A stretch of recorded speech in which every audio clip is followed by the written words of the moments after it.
부탁드립니다. 이상입니다. 오늘 하나님께서 주신 말씀은 빌립보서 1장 27절로 30절까지 말씀입니다. 빌립보서 1장 27절로 30절까지 말씀을 한 목소리로 함께 봉독하도록 하겠습니다. 시작. 오직 너희는 그리스도의 복음에 합당하게 생활하라. 이는 내가 너희에게 가보나 떠나 있으나 너희가 한 마음으로 서서 한 뜻으로 복음의 신앙을 위하여 협력하는 것과 무슨 일에든지 대적하는 자들 때문에 두려워하지 아니하는 이 일을 듣고자 함이라. 이것이 그들에게는 멸망의 증거요 너희에게는 구원의 증거니 이는 하나님께로부터 난 것이라. 그리스도를 위하여 너에게 은혜를 주신 것은 다만 그를 믿을 뿐 아니라 또한 그를 위하여 고난도 받게 하려 하심이라. 너희에게도 그와 같은 싸움이 있으니 너희가 내 안에서 본 바요 이제도 내 안에서 듣는 바니라. 아멘.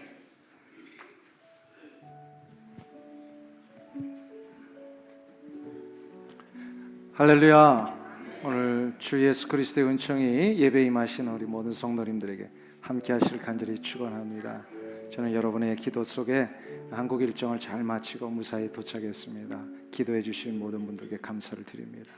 오늘 서로를 향해서 한번 축복의 인사 나누실 때 앞뒤 좌우에 계신 분들을 향하여서 축복합니다, 사랑합니다, 한번 성도의 교제 나누시면 감사하겠습니다.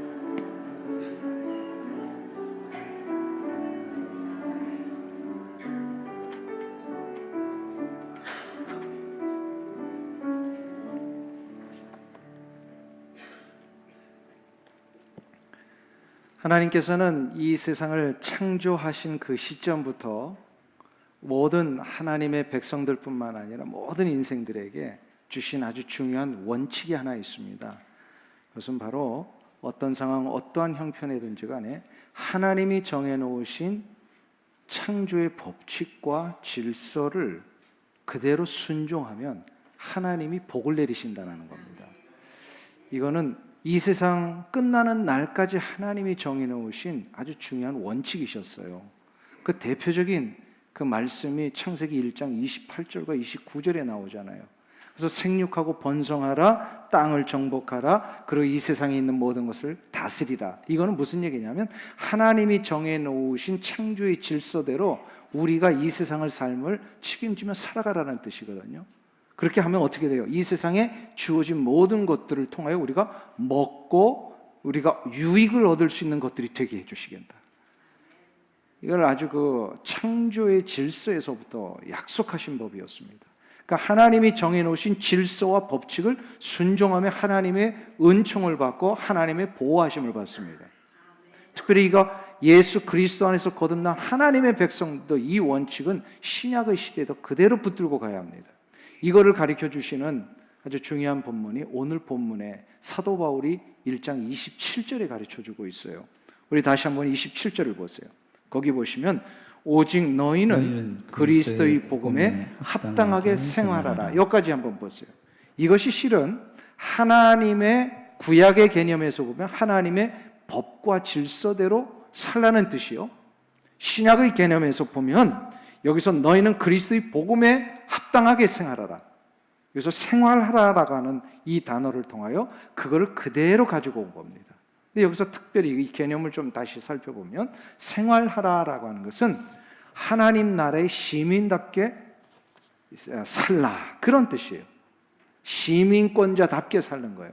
미국에 살면 미국의 시민권자답게 살고, 한국에 살면 한국의 시민권자답게 살듯이 우리는 비록 이 땅에 발을 딛고 살지만 우리의 소속은 어디예요? 하나님의 나라입니다. 그러니까 하나님의 나라의 시민권자답게 살라, 이 말씀을 지금 하고 계시는 겁니다. 그러면 구체적으로 빌립보 교회 성도들에게 하나님 나라의 시민답게 살라고 하는 것은 무엇을 의도하셨던 것일까? 사도 바울이 이걸 알기 위해서는요, 전에 제가 한번 설명해 드린 내용을 다시 조금 이렇게 반복할 필요가 있습니다.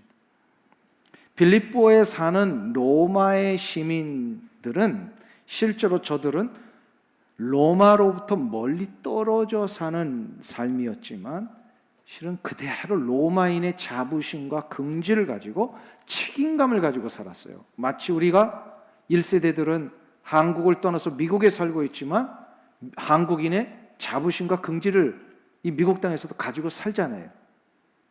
그렇지 않으세요? 저는 그래도 한국인의 긍지를 그대로 좀 가지고 살고 있어요. 미국에 살고 있지만, 미국의 시민권자로 살고 있지만, 이게 지금 마찬가지예요. 로마의 시민권자들이지만 그 이태리 로마에 살고 있지는 않는 빌립보에 살고 있는 자들이 로마에 그대로 저들의 그 자긍심을 갖고 로마인의 명예에 먹칠을 하지 않기 위해서 최선을 다해서 노력을 했다는 거예요. 그래서 저들의 정신을 그대로 갖고 교육도 그대로 받고 심지어 말투도 로마인답게 하기 위해서 노력을 했다라는 거죠. 빌립보 교회 성도들도 로마의 시민으로 살고 있기 때문에 이건 마찬가지였어요. 그런데 사도 바울이 여기서 아주 중요한 이야기를 합니다. 빌립보 교회 성도들이요, 여러분들은 이 땅을 밟고 로마의 시민권자로 살고 있지만 실제로 여러분의 소속은 하나님 나라에 있습니다. 이걸 가르쳐 준 겁니다. 그래서 하나님 나라의 시민권자로 사는 것을 아주 중요하게 여기며 살라. 그런 의미에서 그리스도의 복음에 합당하게 살라라고 생활하라라고 하는 것이 시민권자답게 살라라는 거예요. 27절이 그것을 말하는 겁니다. 그러니까 여기서는 시민권자에 걸맞는 삶을 살아, 이렇게 표현하는 게 더 정확합니다. 뉘앙스가. 복음 때문에 예수 그리스도 안에서 거듭난 모든 성도들은 이미 신분이 바뀌었습니다. 세상의 삶을 사는 자로서의 소속감이 아니라 이제는 보이지 아니하는 하나님의 나라의 시민권자로 그 소속이 바뀌게 되었다는 거예요. 그렇기 때문에 로마의 시민으로 살고 있는 빌립보 교회 성도들에게, 여러분들은 로마의 시민이 이제는 아니라 천국의 시민입니다. 천국의 시민답게 살아야 합니다. 이거를 강조하고 있었던 거예요. 자, 그러면 천국의 시민답게 살라. 로마의 시민답게 사는 건 조금 이해를 했어요. 빌립보 교회 성도들. 왜냐하면 로마인의 정신을 가지고 로마인의 교육 받은 대로, 그리고 로마인처럼 이렇게 말투도 바꾸고 이렇게 사는 것이 로마의 시민권자답게 사는 건데, 그러면 하나님 나라의 천국 백성의 시민권자로서 사는 건 과연 뭘까? 이거를 오늘 본문에서 세 가지로 가르쳐주고 계십니다. 그 첫 번째로 하나님 나라의 시민권자답게 산다라고 하는 것은 복음의 신앙을 위하여 함께 협력하는 것을 말합니다. 27절을 다시 한번 보세요. 우리 다 같이 한 목소리로 다시 한번 읽은 본문이지만 우리 함께 봉독합니다. 오직 너희는 그리스도의 복음에 합당하게 생활하라. 이는 내가 너희에게 가거나 떠나 있으나 너희가 한 마음으로 서서 한 뜻으로 복음의 신앙을 위하여 협력하는 것과. 여기서 보면 복음의 신앙에 합당하게 생활하라 하면서, 이거는 내가 너희들에게 직접 가서 확인하거나 아니면 떠나서 들려오는 소식이나 늘 한 가지를 기대한다라는 거예요. 그게 뭐냐면 빌립보 교회 성도들이 한 마음이 돼요. 그 말씀을 좀 띄워주세요. 27절. 한 마음으로 서서 한 뜻으로 복음의 신앙을 위해 협력한다. 이게 바로 천국의 시민권자답게 사는 자들의 모습이라는 거예요. 로마의 시민권으로 사는 모습이 아니라 천국의 시민권자로서 사는 모습은 반드시 이게 나타난다는 거예요. 그게 바로 뭐냐면 복음의 신앙을 위하여 협력을 합니다. 협력한다라는 것은 함께 경주한다라는 뜻입니다. 학자들은 사도 바울이 이 단어를 썼을 때에 당시에 로마 제국하에 유행하던 한 가지 운동 경기를 염두에 두고 썼을 것으로 보고 있습니다. 그 운동 경기가 뭐냐면 한 4-5명 정도가 한 팀을 이루어 가지고요, 앞으로 이렇게 전진을 해 나가면서 목표한 땅을 이렇게 차지하는 경기가 있었다고 합니다. 근데 이 경기의 특징은 뭐냐면 한 팀을 이루는 4명이나 5명이 다른 사람들과 이렇게 경쟁을 하면서 나갈 때에 아무리 능력이 있고 특출한 한 사람이 빨리 간다고 이게 되는 문제가 아니에요. 4명, 5명이 동일하게 가야 된다라는 거죠. 그래서 동일하게 빨리 가서 빨리 그 땅을 점유할 때 그 경기에서 이기는 이런 운동 경기가 있었다고 합니다. 근데 한 사람만 빨리 가면 이건 반칙이에요. 반칙이에요. 그러니까는 이 경기의 중요성은 뭐냐면요, 협력이고 하나됨입니다. 우리 할렐루야 찬양대, 두 주 만에 다시 찬양을 들으니까 이 세상에 이런 찬양대가 있을까 싶을 정도. 이게 그냥 뭐 이렇게 들으라고 좋은 얘기 아니라 진짜로 우리 찬양대 참 잘해요. 그죠? 너무 잘하는데, 근데 이 찬양대가 1등 찬양대냐 꼴등 찬양대냐, 이게 아주 중요한 원리가 하나 있습니다. 꼴등은 어떤 찬양대가 꼴등일까요? 예, 이건 우리 하나님 앞에 영광 드리는 이 수준 말고 우리 그러니까 합창으로서의 역할을 보면 특출난 한두 사람이 목소리를 빡 올리면서 하는 이 찬양대는 꼴등이에요. 그러나 비록 약하고 힘이 들지만 모든 찬양대원들이 하나가 되어서 한 목소리로 올릴 때 그거는 1등 찬양대가 되는 거죠. 그러니까 연합이라고 하는 것은 바로 그 뜻을 얘기를 합니다. 여기서 함께 협력한다는 게 바로 그 뜻이. 사도 바울은 이 원리를 지금 복음의 역사에 적용을 하고 있습니다.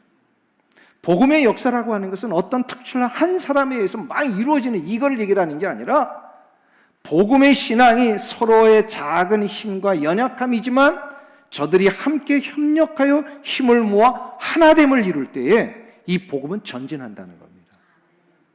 그러니까 복음의 역사는 어떤 한 개인의 능력이나 세상적인 어떤 역량 때문에 이루어지는 게 아니더라는 거예요. 복음은 오직 한 분, 예수 그리스도의 능력에 힘입어 그 능력 앞에 순종하며 나가는 많은 순종하는 자들을 통하여서 확장시켜 주신다라는 뜻입니다. 그러니까 이게 하나님 나라의 건설의 아주 중요한 원리입니다. 하나님 나라의 건설과 복음의 역사 앞에 어떤 혼자만의 영웅을 하나님은 용납하지 않으십니다. 이것이 바로 교회의 아주 중요한 원리이기도 합니다. 교회는 한 지체가 다른 지체와 함께 그리스도의 몸을 세워가는 곳이어야 합니다. 그러게 교회 안에서는요, 협력과 하나됨이 있어야 돼요. 같은 목적, 같은 뜻, 이것을 가지고 가야지 각자가 다른 뜻을 가지고 자기가 원하는 것을 교회 안에서 이룬다 그러면 이 교회는 굉장히 어지러워지고 굉장히 힘이 듭니다. 옛말에 이런 거 있죠. 사공이 많으면 배는 어디로 간다? 산으로 갑니다. 복음의 역사에 자기가 하고 싶은 대로만 다 주장하는 사람들이 있으면요, 복음은 전진하지 않습니다. 복음은 어때요? 오직 사공은 누구세요? 예수 그리스도 한 분이세요. 그리고 우리는 어때요? 그 복음의 배에 함께 힘을 모아 나아가는 순종하는 자들일 뿐입니다. 이게 교회의 원리요, 복음의 원리예요. 아주 특출한 어떤 그 인물이 있어야만 되는 게 아니란 말이에요. 교회는 그래서요, 오직 주 예수 그리스도만이 드러나셔야 되고, 예수 그리스도께서 이루시는 그 일 앞에 우리 모두는 다 하나 되어 순종해야 됩니다. 주님의 인도하심에 순종하며 주님의 방향을 따르며 우리는 그냥 보조자로, 조연자로 나갈 때 그 교회는 복음의 역사를 위해 쓰임받습니다.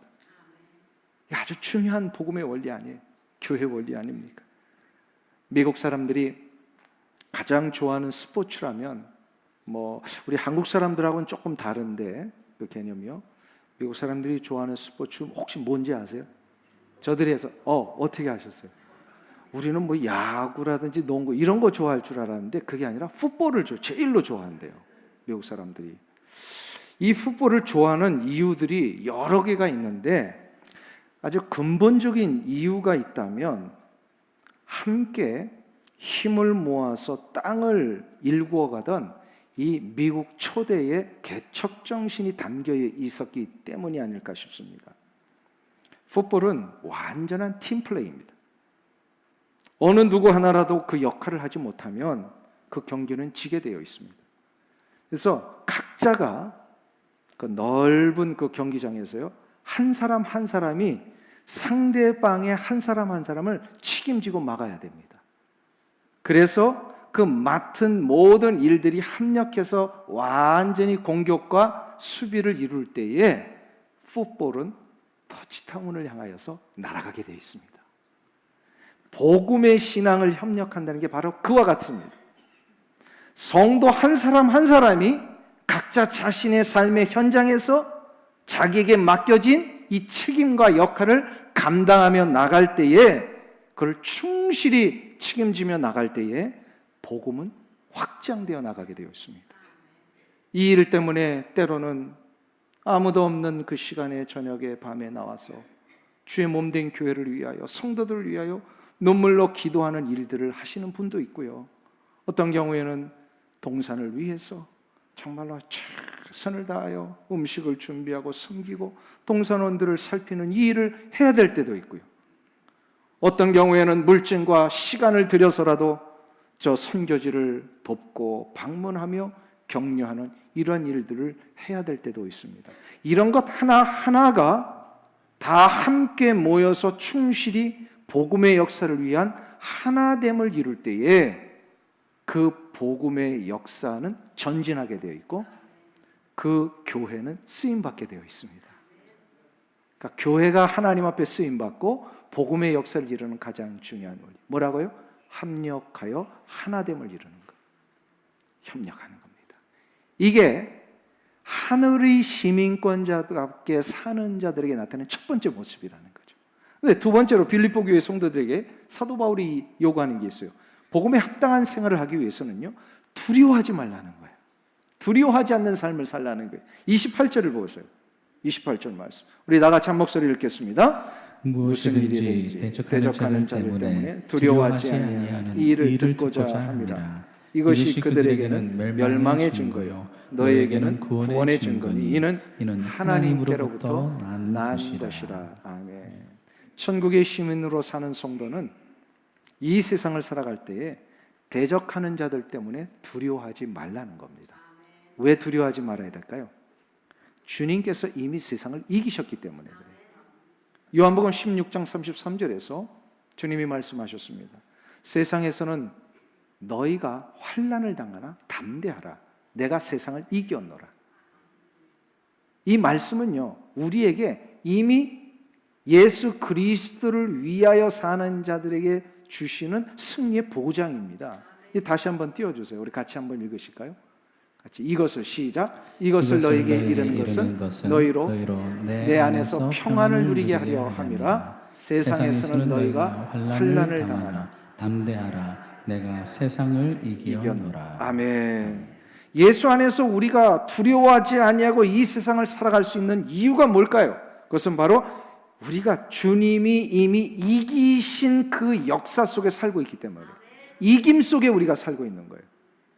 우리 성도는 이 세상을 살 때 두려워하지 않습니다. 이겼는데 왜 두려워합니까? 예수님이 언제 이기셨어요? 십자가와 부활로 이미 이겨내셨어요. 사단의 권세를 묶어 놓으셨어요. 묶어진 사단은 다만 어떻게 할 뿐이에요? 으르렁댈 뿐입니다. 묶여진 개는요, 물질 못합니다. 그냥 으르렁만 되죠. 마찬가지예요. 사단은 예수 그리스도의 십자가와 부활의 그 놀라운 역사 속에 이미 착고에 갇혀버린 자예요. 그런데도 이 세상을 사는 동안에 이 사단 마귀는 우리를 위협하려고 으르렁대고 있는 거죠. 으르렁. 그것 때문에 두려워하지 말라는 거예요. 두려워하지 말라는 거예요. 으르렁대지만 우리를 잡아서 무너뜨리지 못합니다. 별로 믿어지지가 않으시는 것 같아요. 예수 그리스도의 십자가와 부활이 막 그거를 이미 결정해 버리셨다라는 거죠. 이 이야기를 오스카 쿨만이라고 하는 유명한 신학자는 그리스도와 시간이라는 책에서 아주 유명한 그 예화를 하나 듭니다. 2차 세계대전 이야기인데요. 2차 세계대전이 이 독일군의 파죽지세와 같은 공격에 의해서요, 삽시간에 다 정복이 당하고 많은 나라들이 무너졌을 때에 이 문제를 해결하기 위해 미국이 개입을 하죠. 그래서 이 미국이 전 세계에 있는 나라들을 연합군으로 형성을 해서 여기에 사령관으로 아이젠하워 장군이 책임을 지고 이제 나가는데, 이 2차 세계대전의 전세를 어떻게 역전을 시킵니까?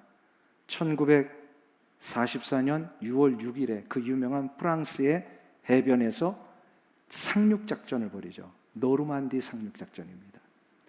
이 노르만디 상륙작전을 6월 6일로 딱 결정을 하고 나서 이 연합군의 수뇌부들은 이거를 이렇게 작전을 명령합니다. D-Day다. 드디어 이 일을 위하여 우리는 D-Day를 정해놓고 이 상륙 작전을 준비한다. 그래서 모든 날씨와 모든 형편이 다 감안해서 가장 좋은 날이 D-Day였어요. 그 6월 6일이었어요. 그래서 이 모든 연합군들이 노르만디 상륙 작전을 감행을 합니다. 마치 6.25 전쟁에서 이 역전시키는 인천 상륙 작전을 메가다 장군이 하듯이 그렇게 했던 거예요. 그래가지고 이 이후에 드디어 상륙 작전이 성공을 하고 나서부터는 2차 세계대전은 완전히 전세가 역전이 되죠. 독일군이 퇴각하기를 시작합니다. 근데 문제는 뭐냐면 전세가 역전이 돼서 독일군이 퇴각을 하면서도 여전히 독일과 연합군은 싸움이 있었어요. 승리는 이미 굳혀졌는데도 불구하고 도망치면서도 싸우더라는 거예요. 그러나 나중에 이 전체적인 2차 세계대전의 결과를 보니까 결국 1945년 9월 2일에 독일군은 완전히 망하죠. 완전히 망하고 이제 연합군의 승리가 결정이 됩니다. 이거를 역사학자들은 뭐라고 명칭을 했죠? 승리의 날이다. Victory Day다. V-Day다. 이렇게 명령을 합니다. 오스카 쿨만이라고 하는 신학자가요, 이거를 영적 싸움으로 아주 멋있게 적용을 했어요.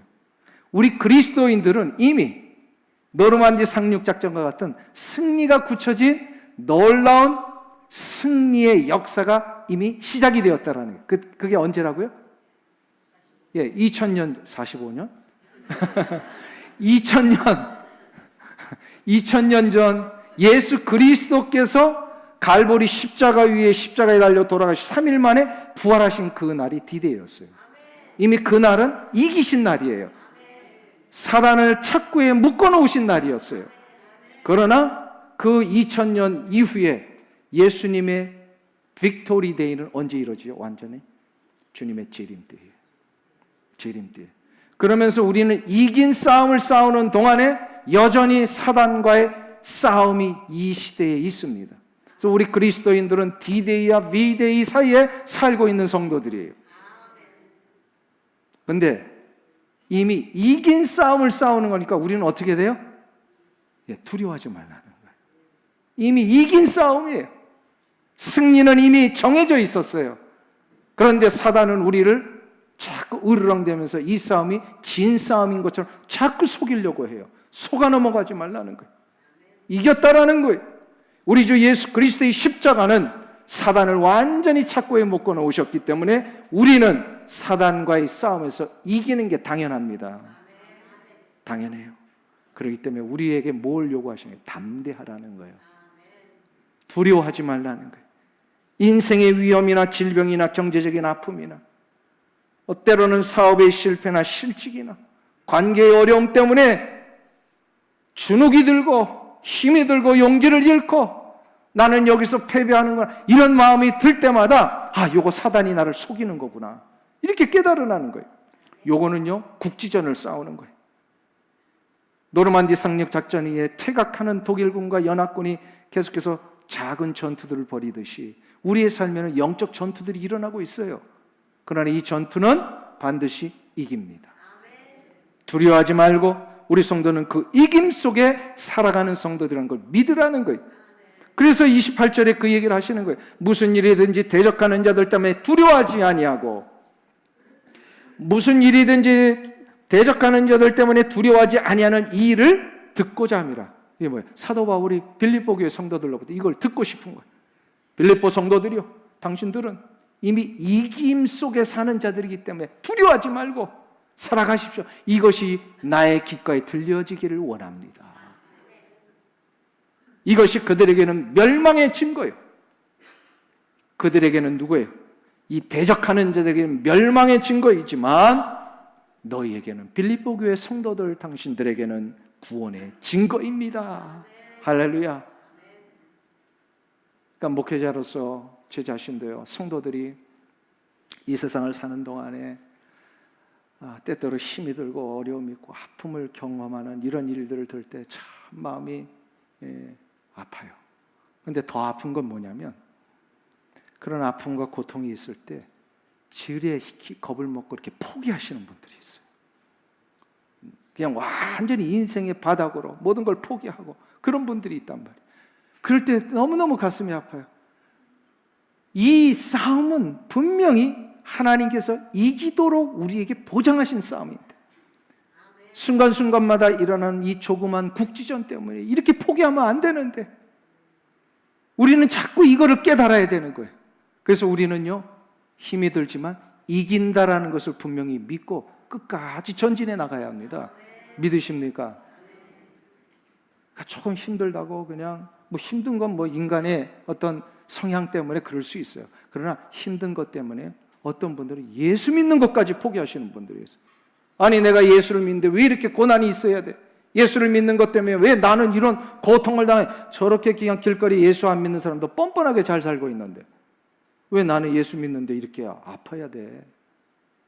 이거 그러면서 에이, 예수 안 믿을래 하는 것보다 더 어리석고 미련한 일이 없다는 거예요. 이거는 국지전이에요. 이미 이긴 싸움인데 하나님께서 우리에게 이 싸움을 이기도록 보장하셨는데, 용기를 잃지 말고 가라고 하시는데 이걸 깨닫지 못하고 자꾸 포기하면 안 된다는 거예요. 여러분들 포기하실래요, 안 하실래요? 조금 아픔이 오고 뭐 이렇게 실직했다고 그러고 사업에 조금 어려움이 있다고 그러고 이것 때문에 난 부끄러워가지고 사람도 만나기 싫고 그런 분이 있더라고요. 이럴수록 더욱더 하나님 앞에 우리 이긴 거에 감사하면서 이겨나갈 수 있도록 더욱더 나가야죠. 아멘이죠? 두려워하며 떨지 마십시오. 우리 성도는 그 이김 속에서 이 세상을 살아가는 자들입니다. 이 믿음이 여러분 가운데 일어나실 주 이름으로 축원합니다. 마지막으로 성도가 이 세상을 살 때 천국 시민답게, 천국 백성답게 산다라고 하는 것은 무엇을 의미하냐면 고난을 감수하는 삶을 사는 걸 얘기합니다. 29절을 한번 보겠습니다. 29절 우리 다 같이 한 목소리로 봉독합니다. 그리스도를 위하여 너에게 은혜를 주신 것은 다만 그를 믿을 뿐 아니라 또한 그를 위하여 고난도 받게 하려 하심이라. 아멘. 하나님은 하나님의 모든 자녀들에게 은혜를 베푸셨습니다. 뭐 크고 작은 은혜, 너무나도 많은 사랑을 부어주셨어요. 그러나 그 수많은 은혜와 그 사랑 속에 가장 큰 은혜와 가장 큰 사랑이 있다면 뭘까요? 우리가 하나님으로 받은 은혜, 가장 큰 은혜는 바로 구원받은 은혜입니다. 믿으십니까? 자격 없는 나에게 죽어도 나는 할 맛 없는 인생이었는데 그런 나를 하나님이 살려내셨다라는 것, 이게 가장 놀라운 은혜 아닙니까? 이 놀라운 은혜를 생각하면 감격이 나오지 않을 수 없고요. 그래서 하나님은 성도들에게 그 은혜를 은혜로 여기는지 축복으로 진짜 여기고 있는지를 알아보시는 방법을 하나 만들어내셨어요. 여러분들은 하나님 앞에 구원받은 이 은혜 너무나도 감격스러워 하십니까? 얼굴을 보니까 감격스러워 하시는 것 같아요. 그렇다면 그것이 진짜 하나님의 은혜로 인하여 일어난 감격인지를 하나님은 가끔 확인하려고 하신다는 거예요. 그 확인하는 시금석이 바로 고난입니다. 내가 주님을 진정으로 사랑하고 있는지를 주님은 고난을 통해서 확인하신다는 거예요. 고통을 감내하면서까지도 예수 그리스도께서 주신 구원을 붙들면서 끝까지 삶을 헤쳐나가는가? 이것이 있을 때 그 사랑은 진짜라는 거예요. 이것이 있을 때 그 은혜에 대한 감격은 진짜 은혜의 감격이에요. 겉으로 그냥 나는 뭐 은혜 받은 사람처럼 하는 게 아니라 진짜 그것이 하나님 앞에 받은 은혜의 감격이라면요, 고난 때도 그게 나타나는 게 진짜라는 거죠. 아멘.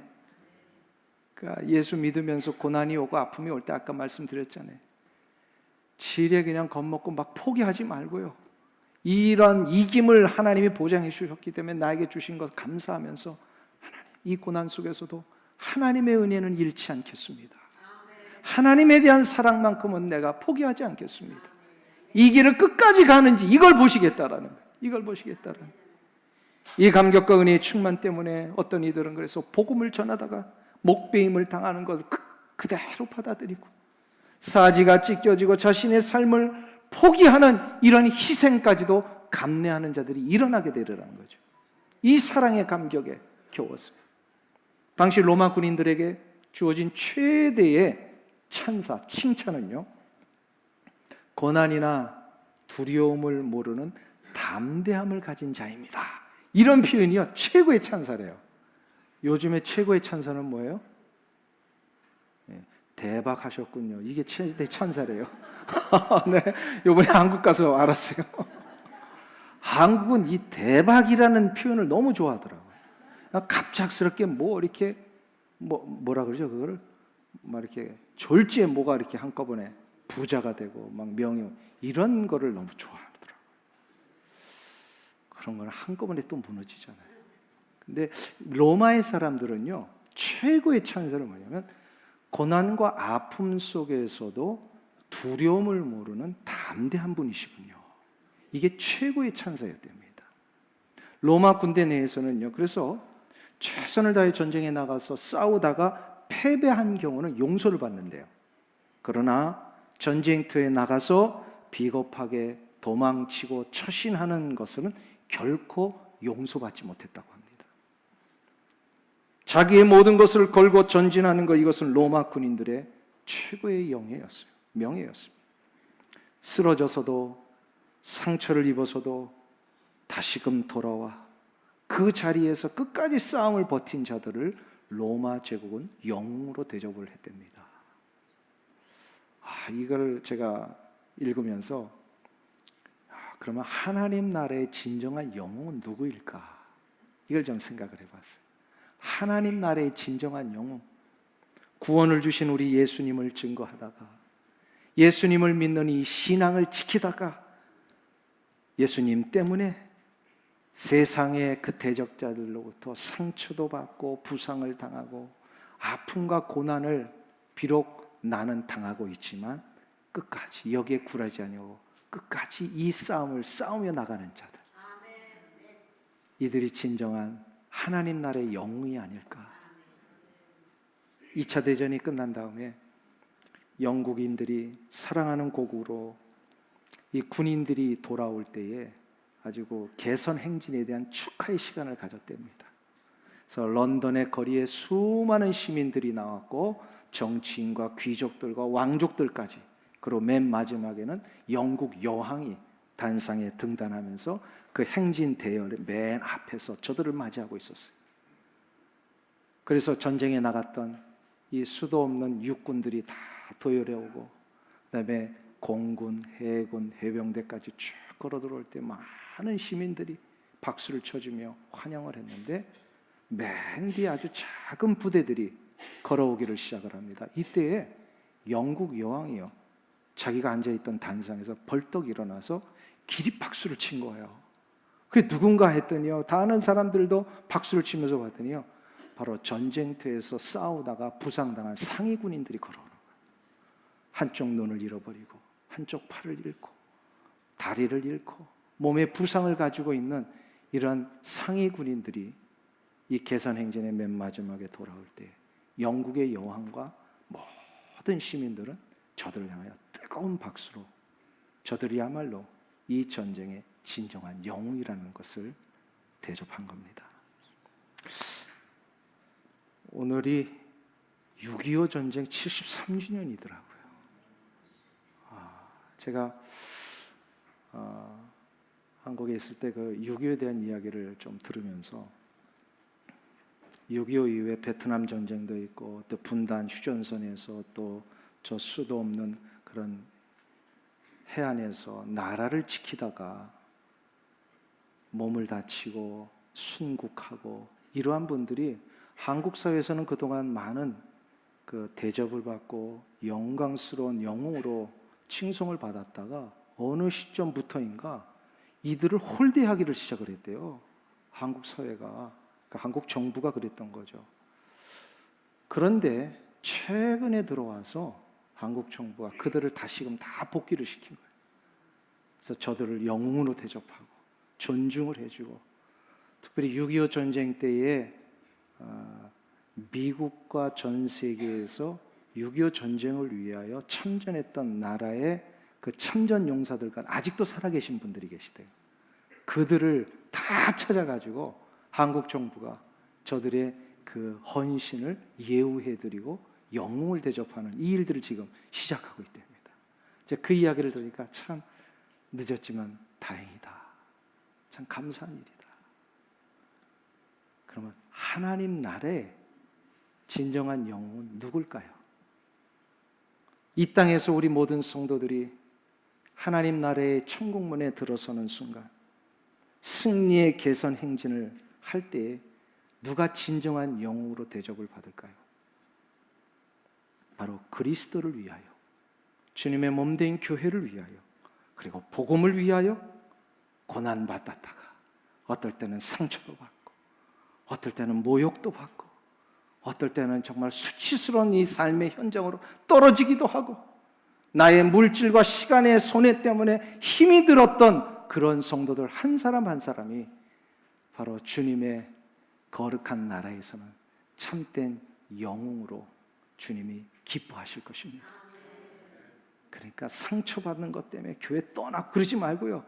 내가 훈장 하나 달았구나. 할렐루야. 여러분도 훈장이 몇 개씩 있으세요? 네? 내가 주님의 몸된 교회 때문에 받아야 되는 이런 희생. 언제까지 난 희생하는가? 이게 아니라 그건 훈장 다는 거예요. 아멘이에요? 저 옆에 있는 저 누구 때문에 교회 생활하다 이렇게 내가 왜 아픔을 당해? 그게 아니라 그거는 훈장 다는 거예요. 주님의 몸된 교회를 위하여 내 몸이 이렇게 약해지고 이렇게까지 내가 소진할 필요가 있는가? 아니요, 그거는 훈장 다는 거예요. 이 훈장을 다는 성도들이 주 천국의 문을 들어서며 하나님 앞에 나아갈 때 하나님은 양팔을 벌리고 우리를 맞이해 주시리라고 믿습니다. 이 은혜가 있기를 간절히 주의 이름으로 축원합니다. 우리 찬송가 144장 부르시면서 우리 주 예수 그리스도의 십자가와 부활의 은혜 때문에 우리가 이렇게 놀라운 은혜의 자리에 서게 됐다는 걸 깨달으면서 우리 성찬 예식을 하나님 앞에 올려드리겠습니다. 예수 나를 위하여 우리 찬송가 같이 부르겠습니다. 1절과 4절만 부릅니다.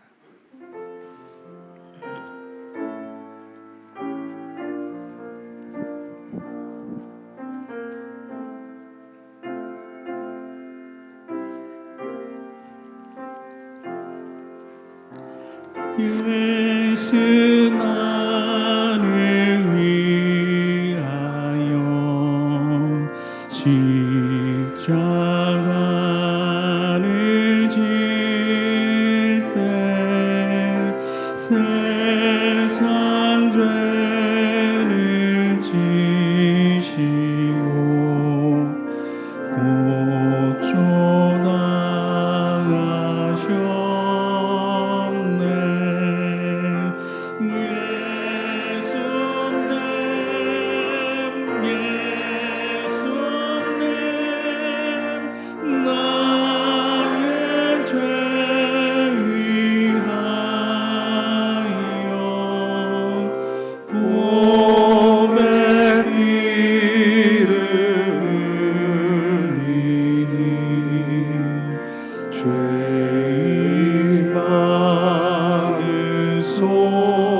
사절입니다. 아름답다 예수여, 아름답다 예수여,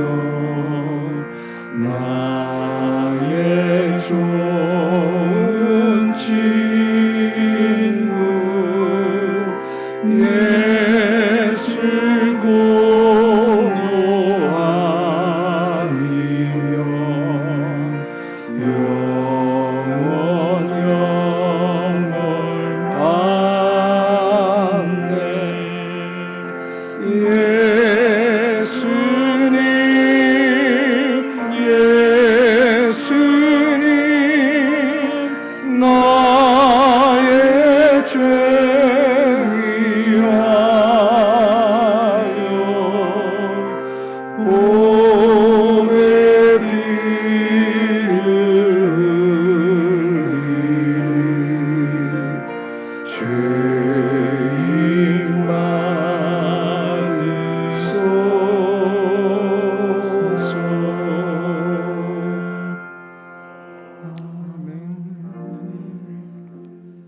성찬 예식은 우리 주 예수 그리스도께서 십자가에 달려 돌아가시기 전에 제자들을 비롯한 앞으로 있을 모든 신약의 교회 성도들에게 명하신 영원한 규례입니다. 예수 그리스도 안에서 거듭난 성도라면 주님이 나를 위해 흘리신 이 보혈과 내어주신 그 육체가 나를 살리는 놀라운 능력임을 고백하며 이것 때문에 우리의 삶이 승리의 삶, 이기만에 거하는 삶이 되었다는 것을 고백하는 시간입니다.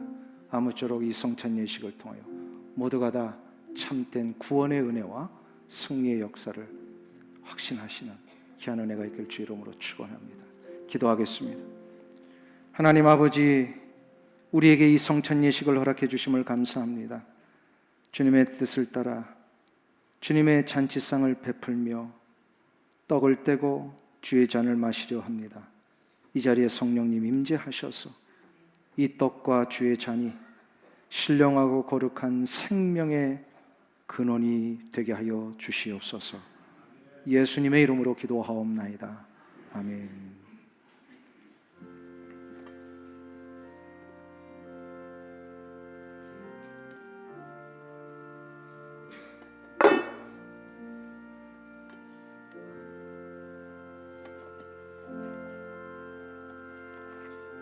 분배하겠습니다.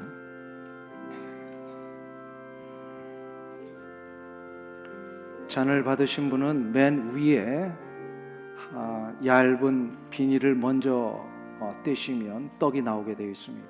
먼저 그 떡을 드시고 기도하시면서 나를 위해 내어주신 우리 주님의 몸임을 고백하시면서 기도 후에 각자 드시면 되겠습니다. 그는 실로 우리의 질고를 지고 우리의 슬픔을 당하였거늘 우리는 생각하기를 그는 징벌을 받아서 하나님에게 맞으며 고난을 당한다 하였노라. 그가 찔림은 우리의 허물을 인함이요 그가 상함은 우리의 죄악을 인함이라.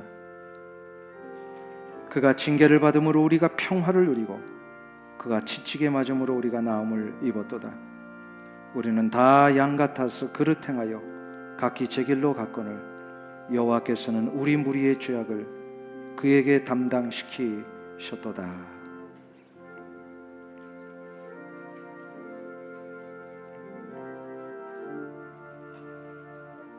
이것은 나의 몸이라 너희를 위하여 준 것이니 이것을 행하여 나를 기념하라. 너희가 먹을 때 예수께서 떡을 가지사 축복하시고 떼어 제자들을 주시며 가라사대 받아 먹으라. 이것이 내 몸이니라 하시고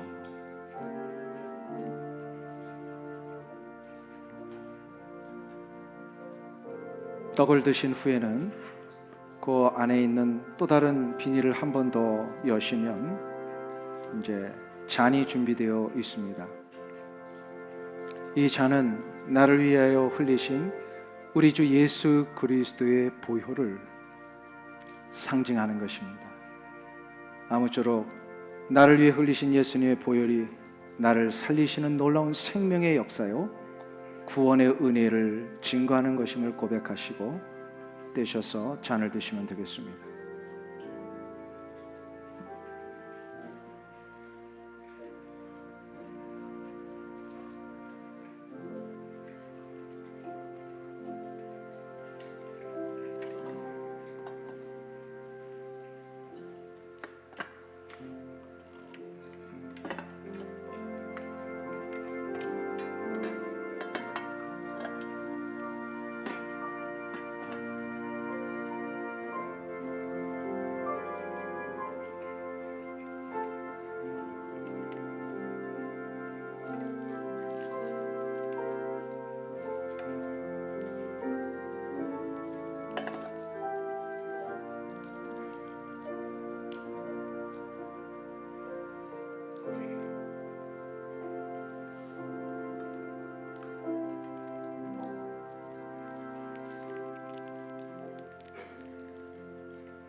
기도하겠습니다. 하나님 아버지, 은혜와 사랑을 감사합니다.